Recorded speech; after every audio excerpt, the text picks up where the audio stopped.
Welcome back to Questing Beast. I'm Ben. Today we're taking a look at Dwarrowdeep, which is a Megadungeon created by Greg Gillespie, who's the author of a number of other Megadungeons that I've looked at here before, including things like Barrow Maze and Highfell. What makes Dwarrowdeep unique is that it is, number one, absolutely enormous, and that it is dwarf themed.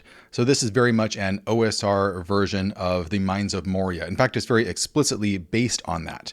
It even takes 3 or 4 days to walk from one side to another, just like Moria does in The Lord of the Rings. It is so big, in fact, that you can see that it is actually designed here as a hex crawl. There's a number of entrances. 2 of the entrances are opened at the beginning of a campaign, but you can open up more as you go on. They're marked with one of these symbols. And if you go to one of these entrances, then you will find a full-on Megadungeon level, like 100 or so rooms, all mapped out and all keyed. If you keep moving down these main corridors, you'll come to these smaller locations.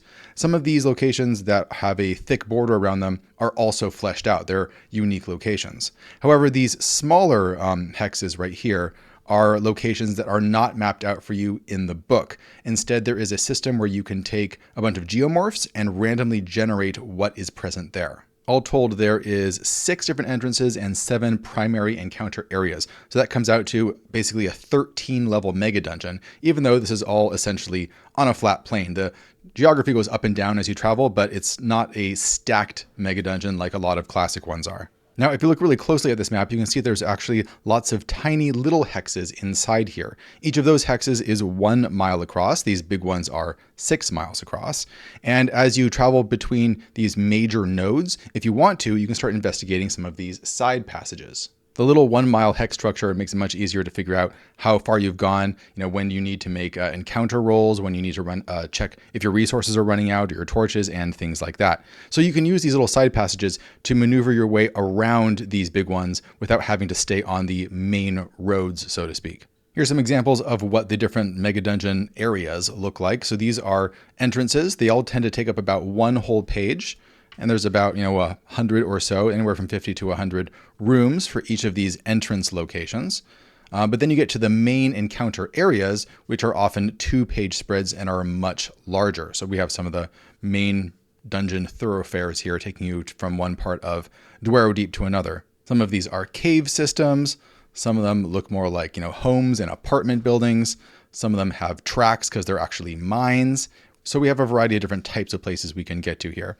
The Forge of Creation is one of the most sacred places in the entire Megadungeon. It's kind of the centerpiece of all of Dwarrowdeep, where the bad guys tend to be orcs and Dwargar, however you pronounce that. The evil dwarves are trying to get this magical hammer, and of course, you as heroes can try and recover it as well. One of the areas is a foundry.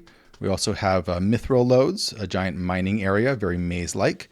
And the Hall of Stone is a really big area that's actually in 4 separate maps that you would combine together to make one huge encounter area. Here we see some of the geomorphs that you can photocopy and print out and then shuffle around to create your own map sections. There is an entire procedure in the book working through step by step how you can use this and stock it to create lots of different types of regions and encounters for the players to investigate. And of course, there's blank geomorph trials because you can create your own very easily to get even more variety. Here's some random primary passages for when the players go off the beaten path and maybe there is an encounter. You can actually give the players what the geography of that encounter looks like, so you can see what that passage looks like, including dead ends over here.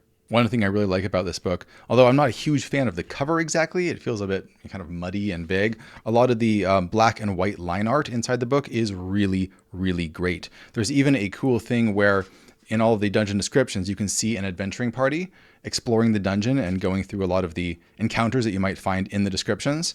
And this is on virtually every page of the room description. So you can see a party kind of having a complete dungeoneering adventure going from one side of the Megadungeon to another. That's really, really cool. That's an enormous amount of art. And I like to see all of the consistent characters presented over a long period of time. This does take place in the same world as Barrow Maze and the Caverns of Archaea and Highfell and the other Megadungeons, though of course you can just drop it into your own if you want to. The general background here is that there was a huge dwarf kingdom under the mountain, and then it was taken over by orcs and evil dwarves. The good dwarves were all driven out, and now they live in a little town nearby, which they've kind of taken over with all of their dwarves. And that's presumed to be the kind of starting point, the launching point for expeditions to the Megadungeon. There's a cool illustration by Darlene here. And we have a little hex crawl of the region surrounding Dwarrowdeep. And each of these little numbered areas gets a brief description if the players want to wander around a little bit, especially if you have more of a overworld type of game and you want to connect up this hex crawl with the hex crawls from the previous Megadungeon books in this series. Here's a breakdown of a lot of the local gods, very useful if you have clerics. And I like how many of them have dwarf names. So you can sort of fit that into the dwarf culture that's very prominent in this setting. Here's our little launching town, Hamlet, and it has all the different numbered buildings, have little write-ups with all the characters there, because it assumes that you'll spend a lot of time there recruiting and talking to NPCs, learning rumors, and all of that stuff, resupplying in particular, so that you can go deeper into the dungeon and find more treasure. There's a section on the dwarvish worldview if you want to get into dwarf culture and roleplay that. All of the main NPCs have great little illustrations right here. Like I said, really love the art. They're all very distinct. You can print these out and give them to your players. They know exactly who they're talking to. Fantastic stuff. Another great piece of art right here. I love how you study it for a few minutes before you notice the little eyes peering at you. That's a lot of fun. Some descriptions here on how to do the hex crawling procedure. Another great piece of art right here. How to deal with bridges and climbing and doing encounters and hex crawling across all the different 1 mile or 6 mile hexes, depending on how fast you are moving. This being a very dwarf-focused mega dungeon, dwarves do have a big advantage when they are dungeon crawling in here. So it really does incentivize the players to create an all-dwarf party, which I think would be a lot of fun. If you have a whole lot of dwarves in your party and you walk by a secret door, you're almost guaranteed to see it, because each of them has a 1 in 4 chance on a d6 to notice it. So if you have 6 dwarves go by, then you're probably going to see it. That's something that happened to me. I actually played a little bit in this dungeon. I was at a con and I played a little bit with Greg Gillespie, the creator, and we found lots of secret doors just because we had a lot of dwarves. And it was a very fun session. A lot of sneaking around, finding secret rooms, disabling traps, and that sort of thing. Then we start getting into the actual room descriptions of the Mega Dungeon, and if you've seen my previous reviews on the other dungeons in this series, you'll know what to expect here. The room descriptions are usually pretty short. They don't run on and on with useless information. It usually gets to the point real quick, which is nice.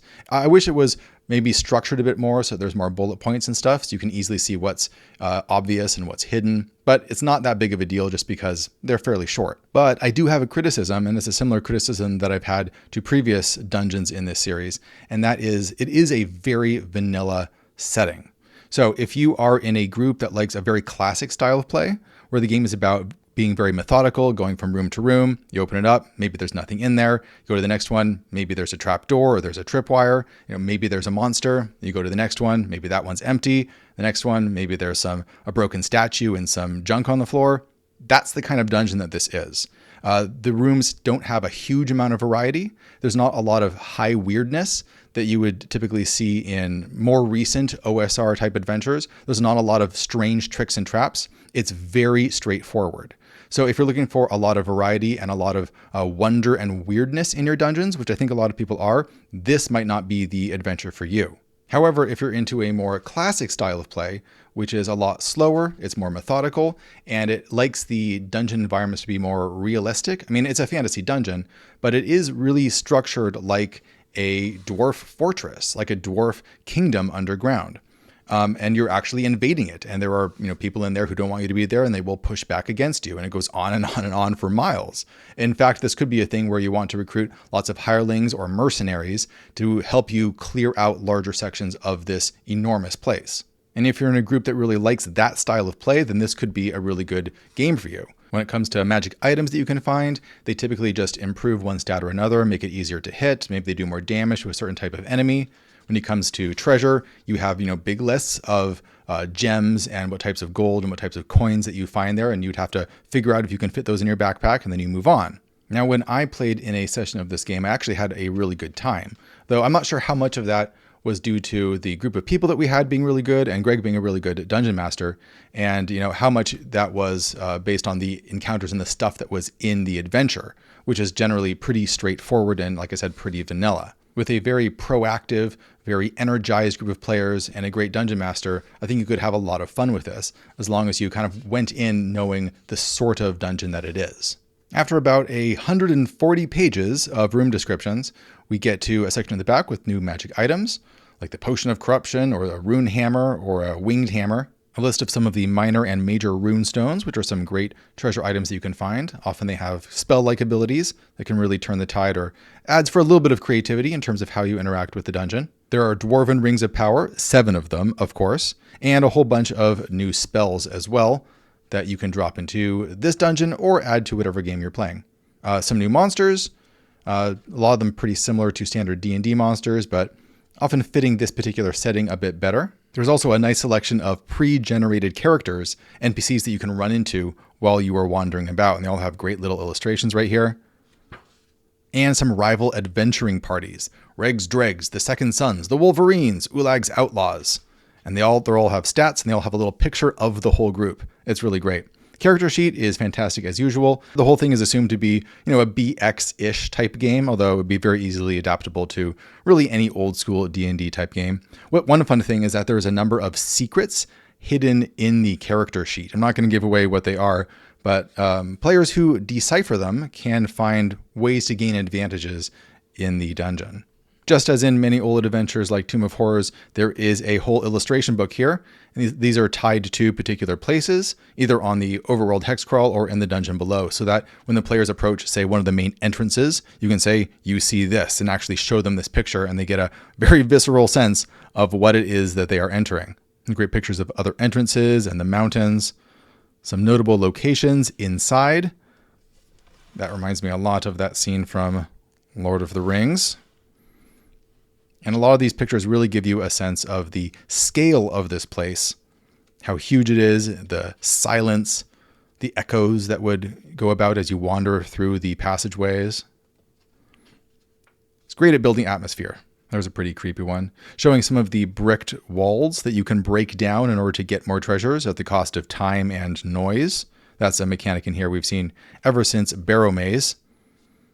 A broken bridge, a big arena fight. There's a random patron generator for the Slovenly Troll, which is the local inn in the starting town. And you got some random generators for mundane runestones that you can pick up. That's a very common type of magic item here.